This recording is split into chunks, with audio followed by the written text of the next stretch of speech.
ఉత్తర Telangana వరప్రదాయిని Sriram Sagar project నుంచి ఆయకట్టుకు నీరు విడుదలైంది. కాకతీయ కాలువ, వరద కాలువల ద్వారా రాష్ట్ర మంత్రులు ఈటల రాజేందర్, పోచారం శ్రీనివాసరెడ్డి, ప్రభుత్వ చీఫ్ విప్ కొప్పుల ఈశ్వర్లు నీరు విడుదల చేశారు. నిజామాబాద్ జిల్లా పోచంపాడు వద్ద శ్రీరామ్ సాగర్ ప్రాజెక్టు కాకతీయ కాలువకు నీటి విడుదల ద్వారా విద్యుత్ ఉత్పత్తిని సైతం ప్రారంభించారు. 9 మెగావాట్ల సామర్థ్యం కలిగిన ఒక టర్బైన్ ద్వారా విద్యుత్ ఉత్పత్తి అవుతోంది. అంతకుముందు ప్రాజెక్టులో నీటి మట్టాన్ని పరిశీలించి వరద ప్రవాహ తీరును మంత్రులు అధికారులను అడిగి తెలుసుకున్నారు.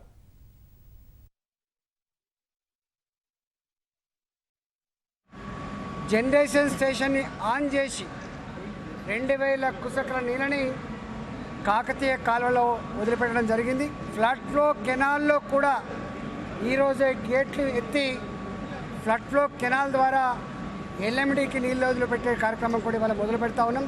ఇవాళ 50 టీఎంసీ నీళ్ళే వచ్చినా పైనుంచి మంచి వర్షాలు పడి నీళ్లు వస్తాయని చెప్పి సిడబ్ల్యూసి అయితే ఫోర్కాస్ట్ చేసిందో దానికి అనుగుణంగా కరీంనగర్ జిల్లాలో ఉన్న 25 టీఎంసీల కెపాసిటీ అయినటువంటి ఎల్ఎండిని 3 టీఎంసీలు ఇవాళ అట్టిపెట్టడానికి ఆస్కారం ఉన్నటువంటి ఎంఎండిని కూడా నింపుకోవడమే కాకుండా రైతాంగానికి ఇవాళ పంటలకు కూడా నీళ్ళు ఇచ్చేటువంటి ఆస్కారం ఉంది.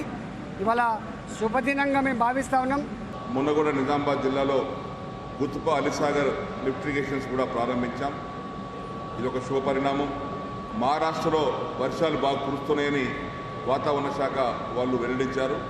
కాబట్టి ఇంకా ఇన్ఫ్లోస్ పెరిగే అవకాశం ఉంది. దానికి ఆధారంగానే ఇక్కడ కాకతీయ కాలువ ఒక టర్బైన్ ఓపెన్ చేశాం. మెల్లమెల్లగా ఓపెన్ చేసి రైతాంగానికి అవసరం మేరకు నీరు అందజేయడం జరుగుతూ ఉంది.